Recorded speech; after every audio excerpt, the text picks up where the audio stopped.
Guys, ഇന്ന് വന്നിട്ടുള്ള Samsung A25 എന്ന് പറഞ്ഞിട്ടുള്ള മോഡലായിരുന്നു. ഇത് കംപ്ലൈൻ്റ് എന്ന് വരുമ്പോൾ ടച്ച് ഒന്നും വർക്ക് ആവുന്നുണ്ടായിരുന്നില്ല. ഇതിപ്പോൾ പുതിയ വരുന്ന സാംസങ് A34 A25 എന്ന് പറഞ്ഞിട്ടുള്ള 2-3-4 മോഡൽസിൽ ഇങ്ങനെ ഒരു കംപ്ലൈൻ്റ് ഉണ്ട്. പുതിയ വെർഷനിൽ, അതായത് ആൻഡ്രോയിഡ് വെർഷൻ 16 ഇതിൻ്റെ UI വെർഷൻ കാണിച്ചു തരാം.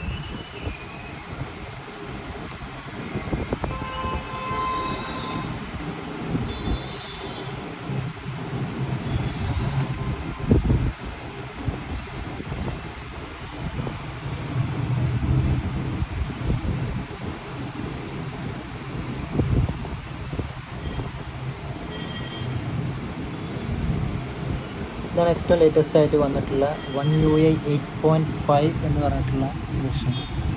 ഈ വെർഷനിലാണെന്നുണ്ടെങ്കിൽ ഇതിൻ്റെ ഒറിജിനൽ ഡിസ്പ്ലേ അല്ലാത്ത നമ്മൾ മാർക്കറ്റിൽ നിന്നുള്ള കോപ്പി ഡിസ്പ്ലേ, LC ഡിസ്പ്ലേ ഒക്കെ ഇട്ടിട്ടുള്ള ഏതൊരു മോഡൽസിലാണെന്നുണ്ടെങ്കിലും ടച്ച് വർക്കാകത്തില്ല. അങ്ങനെയുള്ള കസ്റ്റമർ അത്രക്കും ഡാറ്റ ഇമ്പോർട്ടൻ്റ് പറയുകയാണെങ്കിൽ മാത്രം ഒറിജിനൽ ഡിസ്പ്ലേ ഇട്ടിട്ട് യൂസ് ചെയ്യാം. അല്ലാന്നുണ്ടെങ്കിൽ ഇത് നേരെ ഡൗൺ ഗ്രേഡ് ചെയ്യേണ്ടി വരും. ഇതേ സെയിം ബൈനറിയിലുള്ള ഈ ഒരു വെർഷൻ ഇട്ട് കഴിഞ്ഞ് കഴിഞ്ഞാൽ സെറ്റ് നമുക്ക് ഓക്കെ ആയി കിട്ടാവുന്നതാണ്. ഇങ്ങനെയുള്ള ടിപ്സ് നമ്മുടെ അടുത്തുണ്ട്.